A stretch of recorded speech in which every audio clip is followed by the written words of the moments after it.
Hey everybody, this is Adam with the Productivity Academy. Today is the 7th of June, and I've got a few questions I'm going to go over, but real quick, wanted to say if you haven't yet, you can use the link above and drop your question in. You know, it doesn't have to actually be your biggest problem like it says on the form, but it can be any question you have about productivity, process, time management, anything related to that, apps, books, things like that. So give me some good ideas. Otherwise, I come up with some questions on my own or common things. Or I do just, I try to go to the questions first that you leave, and then we go from there. Also, check out the YouTube channel. And for additional stuff, we've got a lot of like reviews on apps, how-tos, like daily, you doing your daily review, things like that. So check it out. So real quick, let's just get into it. There was a good question. Let me find it here quickly. Okay, which tools are most useful for increasing productivity at work? So again, I think this is one, like all of these questions, we have to admit that there's obviously like a personalization to this, so it depends what you're doing. For somebody who's running a forklift, that's going to be very different than somebody who's working at a computer most of the day, which is different from an air traffic controller. So, but I've found a lot of these are generally centered around what I would call like information workers, so people who work at least partially in an office, and then we can tailor it from there. So, anyways, that's the baseline. So let's say you're like me. I'm sitting obviously in front of a computer. I spend a lot of time there, and sometimes there's other people. I got my fiance who sits behind me sometimes, or if you're maybe in an office space. What I've found is a way to focus, and I use Todoist and Focuster. I think that having a to-do list is absolutely critical. You can go obviously beyond that, and in terms of how you use a to-do list, whether you prioritize, all that, but that's a whole nother discussion. So I think that using something that allows you during your work period, so whether you're at work or you're doing work, where you can not only have a to-do list and know that you're working on the important things first and then working your way down that list, but also to assign yourself a time, right? Because work tends to expand to fill the time allotted. If you're like, oh, okay, I've got 3 hours to do this thing, like, okay, well, what do you know? In about 2 hours and 59 minutes, you finish it up. Whereas if you'd had an hour to do it, you might also have been able to do it in that hour. So I find that it helps you both shorten the amount of time it takes to do something, but also to be more realistic, because a lot of times you might think, oh, I can do this in 15 minutes, and nope, that ends up taking 45 minutes or an hour. So it's really good to help your planning. So that's part of what I use the app Focuster for, and I'll put a link in here. And that helps tie into my calendar my available time as well as my to-do list, and then it helps me estimate how much time I need and then fits it into my calendar. So I think that that's really helpful, and no matter where you're working, that could be something that really helps you out. So another one in terms of increasing productivity at work, I like at times I need kind of, well, you can see it, I need some quiet, so I put on headphones, and that's the top ring from having a headset on. And so I find this really useful to have some music in the background, and you can either find a good like Spotify playlist or your own music. I've tried using Focus at Will, which is pretty cool. I'll put that link in there too. Let me write myself a note. And I find that these help as far as like having some background music without voices or anything like that, and then having the headphones on lowers distractions. And again, this is going to depend on where you're working, what you're doing. Some places may not allow headphones. Other places you may need to be aware of other sounds, or you want to talk to people. So do that. That's a pretty situational type thing. I know when I was working at some places, it was in an office, I could wear headphones so long as I was able to respond. If somebody came up to me and said, hey, Adam, and I just wasn't able to hear them, then that wasn't a good deal. But just to block out some of that noise so you're not hearing conversations and having to deal with that can be really nice. So yeah, those are two big ones I think that would help. And there's obviously a lot more you can do depending on your specific situation. But I found those to be really effective, especially when you need to kind of dive deep into something. It's not like a repeated, kind of surface level task. All right, so question number 2. What are some uncommon ways to work smarter instead of harder? So this is a great question, I think. I think there's a lot. But one that is important to me recently, and I'll talk about briefly, is cutting out the constant email checking and like going into email. So I'm sure most of us have at least one or two email accounts, maybe more now. You've got a personal, you've got work, maybe you've got subfolders and labels. And so I know I find myself, be like, okay, I'm going to go to work and I'm doing this for a few minutes. And then subconsciously I found myself back in my email and just like, oh my God, like, what is going on? So I set a time and said, okay, I'm going to check it when I get started. I sit down in the morning, I want to see what's going on. And if I didn't, I'd be thinking like, okay, is there anything important I'm missing? Whether or not that's true, I would just think that. So I let myself check it, and then I tried to wait until later in the morning, like 2 or 3 hours. And to be honest, it hasn't been completely successful, but I'm working towards that. Because unless somebody like sends me a message, hey, I sent you X, Y, or Z, it's in the email, and I have a specific action to take, I'm really trying to stay out of it because I just find myself checking it as a habit.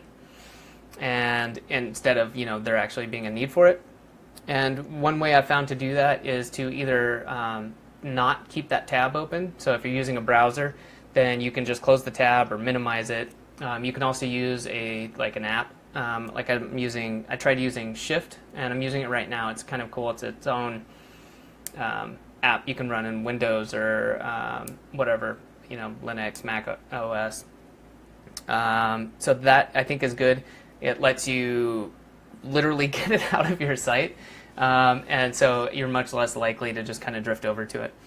Another one I find helpful is taking your phone and not just making it quiet, but putting it on silent, like making it so it doesn't, I don't know, different phones have different ways of doing this, but just so that you don't get it, it's not on vibrate, it's not on quiet, it's on silent, so that, if you're sitting here and you've got it in your pocket, you're not, oh, well, I know I got an email, I'll just check it real quick and see who it was. Like, nope, put it on silent when you're trying to get your work done.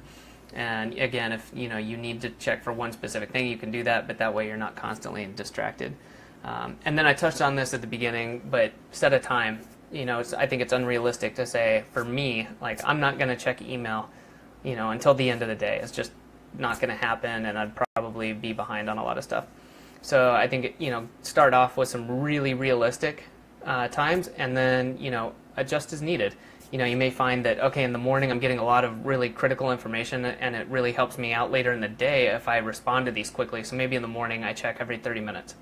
But you have to be really firm about saying, okay, I'm setting a timer, or, at every, half hour, 30, and on the hour I only check it. And then I think that'll really help you. And then you can take that into like social media, again, which I would say is like the number 2. I mean, if you're trying to do work and you can't stay off Facebook, that's its own problem.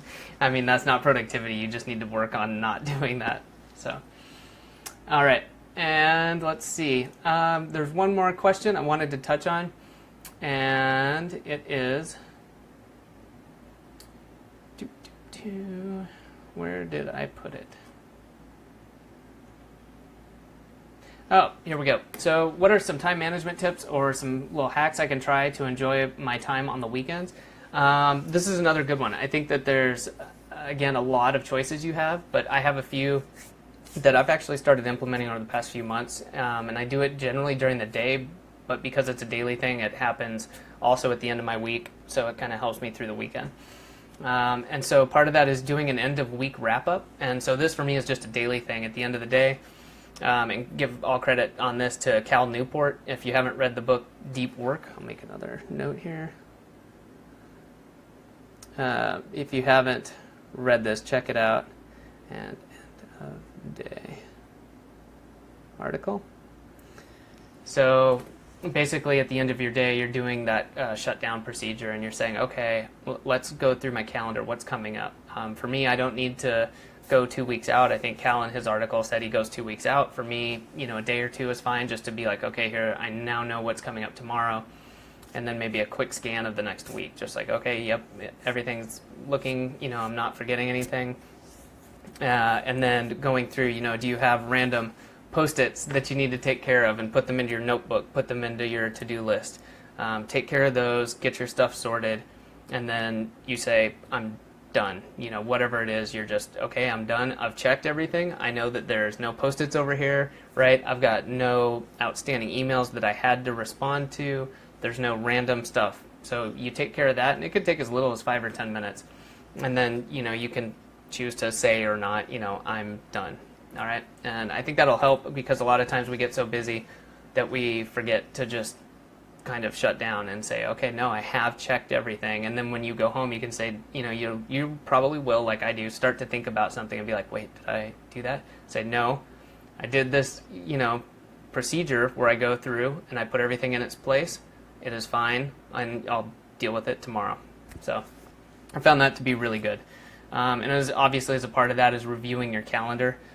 Instead of bringing to my mind things that I need to do, it actually helps me kind of relax, because I see it and I go ahead and look at my calendar regularly, and it helps me feel like I'm better prepared. Let's see, okay, so yeah, this is a really good one. So let's say now you're into the weekend, then having a go-to place for notes and ideas and things that come up, you're like, on Tuesday I've got to take the shirts to the dry cleaner and this and that. Make sure you have a way to deal with this, whether it's you carry your notebook with you around, you have a 3x5 index card in your pocket and you just write stuff down, or you use a to-do tracker on your phone. Just have that place where things that come to mind, you can just put it and it's done. Okay, and then Monday morning when you come in to do your review or whenever it is, you can then sort those items into where they need to go. Because there's nothing worse than having these random thoughts crossing your mind and then not having a way to deal with it, or being like, oh, I'll remember that, and then you never do, or you forget that one important one, and then it's bugging you like, oh man, there's this one thing I needed to remember.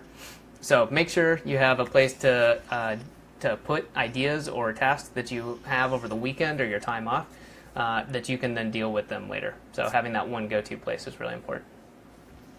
All right, I think this is going to wrap it up for this week. So by all means, if you have questions or any ideas, or you'd like to see reviews or overviews of things, go ahead and go to the questions link above, pop your question in there.